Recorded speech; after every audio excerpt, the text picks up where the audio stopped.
My name is Percival Tonha.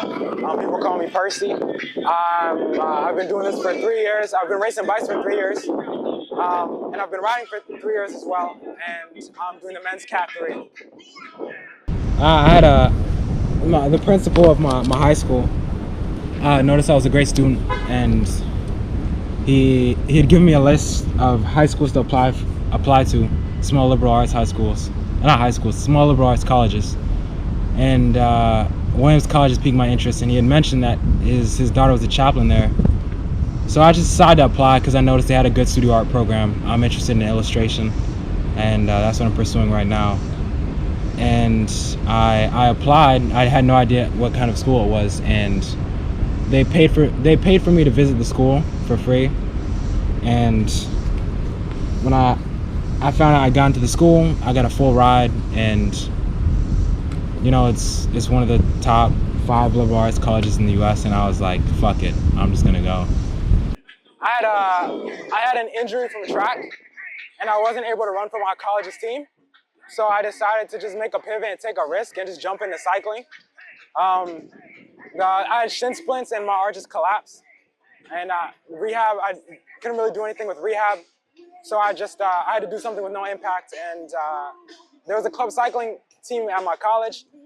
And I just decided to try it out because I enjoy racing, and they had racing as well. And that's the only reason I do it, to be honest.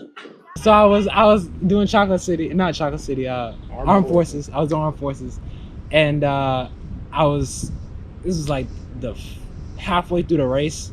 There was a gust of wind. Nobody tied their tents down, and I come out of the hardest corner of the race at like 25 miles an hour, cooking it. And I look up, and all I see is just 10 coming down on me. My bike is leaned about this far. I'm leaned this far, so there's no way I'm swerving out the way. There's a guy in front of me. The tent splays out, and the leg pretty much clotheslines me, and I fall on my side.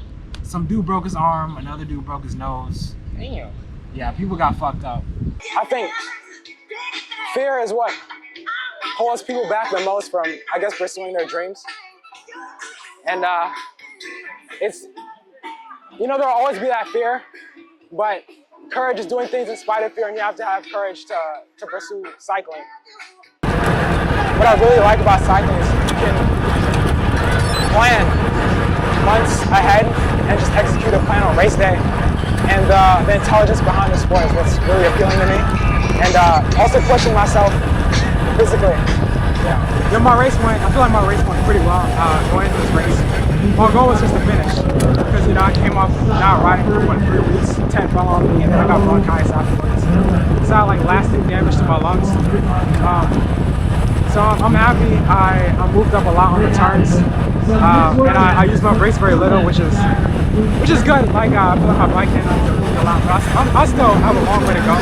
Generally, like I feel like because I'm a road racer, my hand is kind of ass, but I also should have brought a little more water.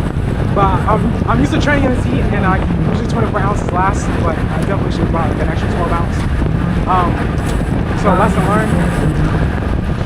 But for most of the race, I was in the front third of the pack. I just kept cycling through, like y'all said, the sides. And I finished with the one sprint. You're a heavy hitter, so I'm proud of myself. And I can't complain. And I definitely want to do this race again. And I just know that I got the group rides to my bike handle, and I really did all the time. So it's a great learning experience. I mean, aside from seeing y'all, my time at home when I'm by myself hasn't been that great. You know, all the stuff with the tent, being sick and just work.